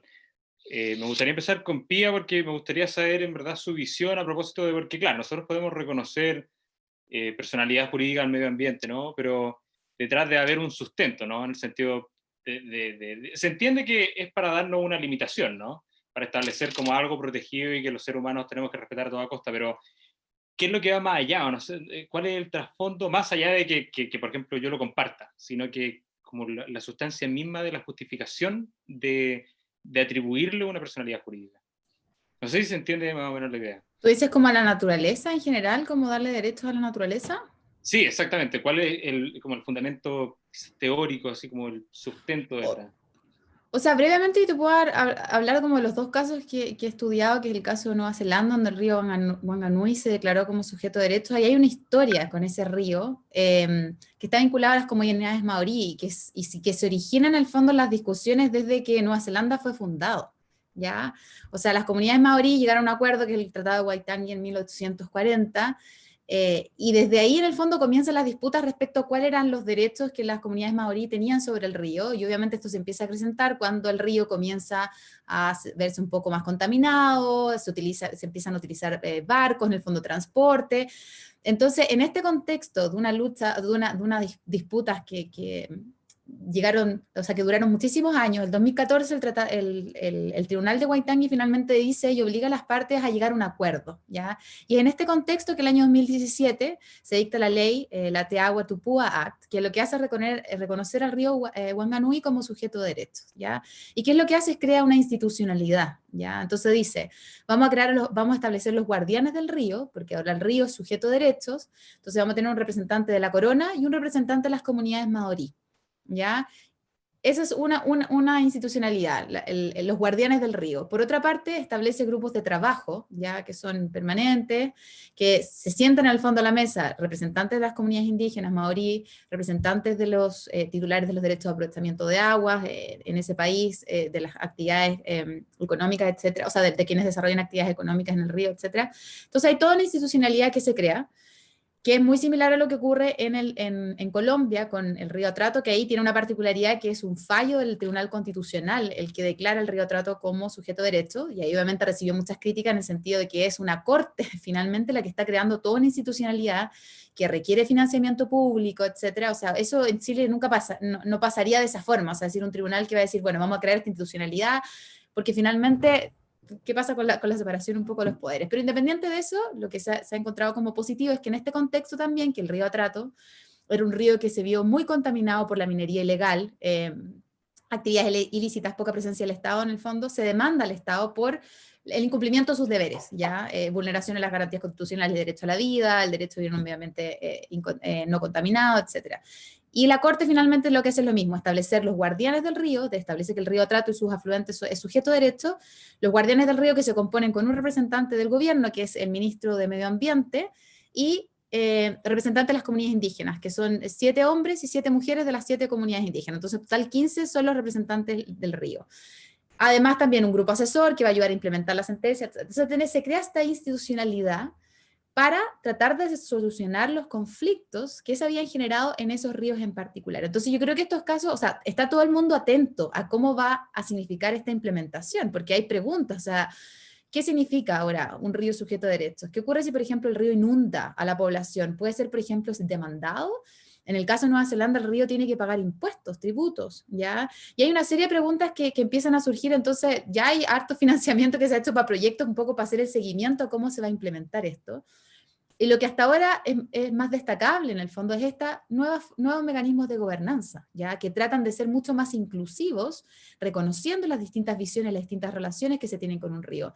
Bueno, y aquí también creo que da la particularidad y por qué lo hace un poco más sencillo como caso de estudio, que es un ecosistema definido, ¿ya? O sea, tenemos un río, tiene su origen, tiene su desembocadura, tiene su ribera, sus límites. Entonces, es un poco quizás más sencillo hablar de esta nueva figura, porque es identificable. Ahora si decimos, bueno, la naturaleza tiene derechos, ¿qué significa esto? ¿Qué ocurre con los derechos preexistentes? ¿Cómo se relacionan, en el fondo, este nuevo movimiento con el artículo 19, número 8, por ejemplo? ¿Ya? El derecho a vivir en un medio ambiente libre de contaminación. Entonces hay varias preguntas que hay que hacerse. Por eso yo, no era el objeto de esta presentación, pero igual tenía que ponerlo, o sea, no es como que sea tan sencilla la respuesta, decir, otorguemos derecho a la naturaleza, a las personas, o sea, a los animales, a todo.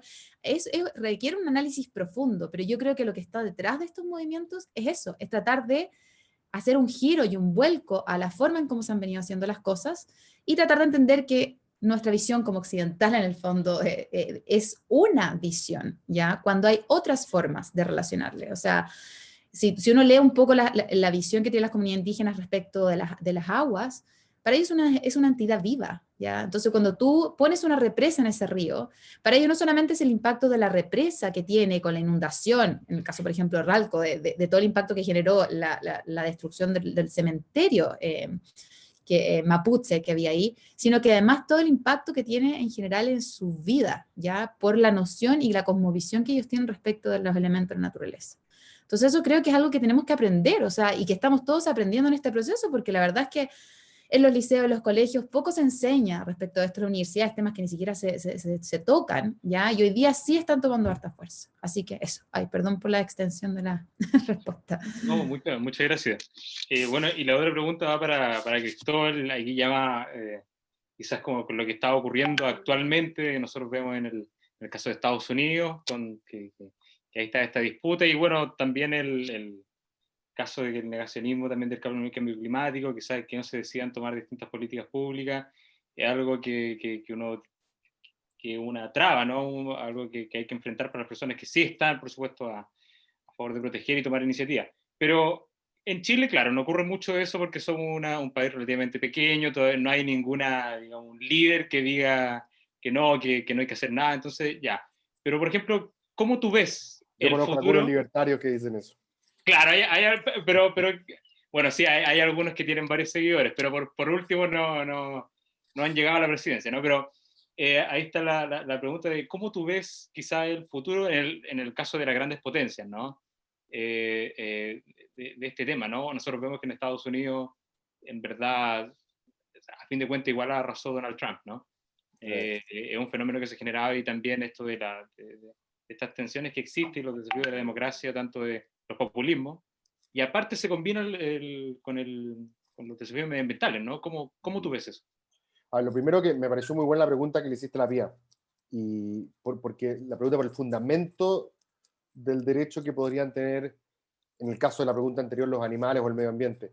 Porque generalmente ese fundamento o es intrínseco o es instrumental, ¿cierto? O sea, o creemos que los animales y el medio ambiente tienen un valor en sí mismo, o creemos que lo tienen porque prestan un beneficio posterior, ¿cierto? Que es como generalmente, cada vez que hablamos de recursos, no sé si era Cristian el que lo decía, generalmente estamos pensando, sin querer queriendo, estamos pensando inconscientemente de forma instrumental, ¿cierto? Son recursos que sirven para otra cosa.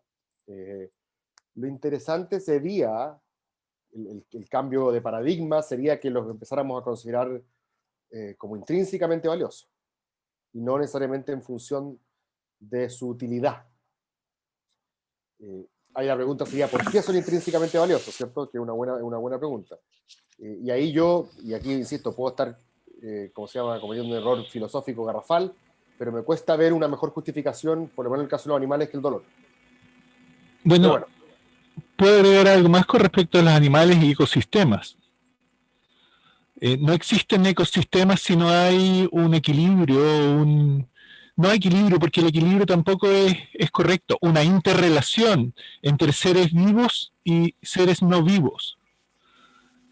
Un ecosistema no funciona si no hay componentes vivos. Por lo tanto, si hablamos de servicios ecosistémicos, que son aquellos que nos permiten seguir con vida y con cierta calidad de vida, debemos considerar a los animales como parte de ellos. Y dentro de esos animales nosotros mismos, que tenemos una función específica dentro del ecosistema y de los mismos servicios ecosistémicos de los que hablo. Por lo tanto, hablar de una constitución ecológica que no considere los animales como parte de esos servicios ecosistémicos vitales o mínimos vitales que debemos mantener para conservarnos. El caso de las abejas. Todos sabemos que si desaparecen los insectos, que son animales, desaparece la vida humana en un periodo muy corto. Y no es porque yo sea ambientalista, sino que porque así es. Son los que nos permiten tener el suelo que cultivamos para tener nuestros alimentos. Sin insectos no hay alimentos. Cristóbal, disculpa, o sea, Cristian, disculpa, es que aquí Cristóbal me comenta que por temas de tiempo se tiene que ir. Sorry. Esto es un tema interminable. Disculpen ustedes que yo me meta. No. Para terminar y despedirme, porque tengo que entrar a la radio en 5 minutos, me parece que estamos en una posición súper difícil políticamente hablando, Juan Ignacio. Y de hecho alguien mencionó el estallido social y el hecho evidente de que las zonas de sacrificio parece que eran las que más estaban demandando un cambio de modelo en el plebiscito, ¿cierto? Creo que fue Pía, muy correcto, pero cuando fue el estallido social, en ese minuto a todos se nos olvidó que éramos Greta Lovers. En ese mismo minuto hubo grupos que legítimamente unieron sus dolores particulares al etos de la revuelta social, que era un etos que justamente conectaba dolores muy distintos, muy heterogéneos, pero que en todos casos se identificaba un abusador, ¿cierto? Un abusador y un abusado. Y lo que partió originalmente como un reclamo contra la alza sistemática en el costo de la vida, terminó mutando en la interpretación de muchos dolores que eran tan disímiles como contra el patriarcado o contra las autopistas. El no más TAC que es un movimiento que no es ni a favor de una ni redistributivo, o sea, no un movimiento progresista de izquierda, ni tampoco medioambiental, amigable con el medio ambiente, en la medida que estáis pidiendo más facilidades para poder andar con tu sub por la carretera. Pasó a ser parte también de los dolores del estallido, porque se identificaba un abusador que era la autopista. Entonces me parece muy difícil, políticamente hablando, que lo que hemos conversado hoy día y en general el discurso que promueve el cuidado del medio ambiente sea aceptado popularmente cuando hay conciencia de los sacrificios que ello impone. Cuando no hay conciencia, cuando uno mira desde lejos y dice, oye, sí, obvio, esto no le debería pasar a Quintero, ¿cierto? Obvio. Esto no le debería pasar a Federina, obvio. Ya, entonces, ¿lo quería en tu patio trasero? Los famosos NIMBY. O significa que tú tenés que, no sé, cuando los ministros en Chile decían que había que bañarse menos, todos nos enojamos. Pero mira lo que me dice este tipo, que me bañe menos. ¿Eh? O cuando el día de mañana digamos coman menos carne para que se libere menos metano por la ganadería, no sé, también nos vamos a indignar. Porque todos queremos que el costo lo pague el otro. Entonces parece que políticamente es complicado para un líder que quiere ganar una elección prometer, como lo hizo Churchill en su época, sin redes sociales y sin funa, sangre, sudor y lágrimas. Ya, con eso me retiro porque tengo que ir. Muchas gracias a todos por la invitación. Pensé que esto terminaba hace un rato. Muchas gracias a ti, Cristóbal, por participar. Se lo agradezco y un placer conocerte, Juan Ignacio, Pía, Beatriz, Cristian, Camila, estaban por ahí todos los que participaron. Chao, gusto. Chao, que esté muy bien. Bueno, por razones de tiempo, esa pregunta que hizo Juan Ignacio la vamos a dejar como la última y le voy a dar la palabra a Camila para que pueda hacer el cierre. Bueno, como Centro de Estudios YouSnow, les agradecemos a todos enormemente, a los expositores y a los asistentes por su participación en esta instancia abierta a la comunidad. Y sin nada más que agregar, damos por cerrado el primer día de nuestras jornadas de participación y los dejamos a todos y todas invitados al día de mañana, al segundo día, a la misma hora, a las 4 de la tarde. Estaremos junto a Montserrat Madariaga, Valentina Durán y Ricardo Vázquez hablando sobre conflictos medioambientales y participación ciudadana. Así que esta también va a ser una instancia abierta para todos, para que puedan participar. Y muchas gracias por también participar de este primer día. Muchas gracias a ustedes. Gracias, chicos. Y el link también lo vamos a compartir por las mismas redes sociales. Eso. Ya. Que estén súper. Chao. Chao, gracias. Chao, gracias.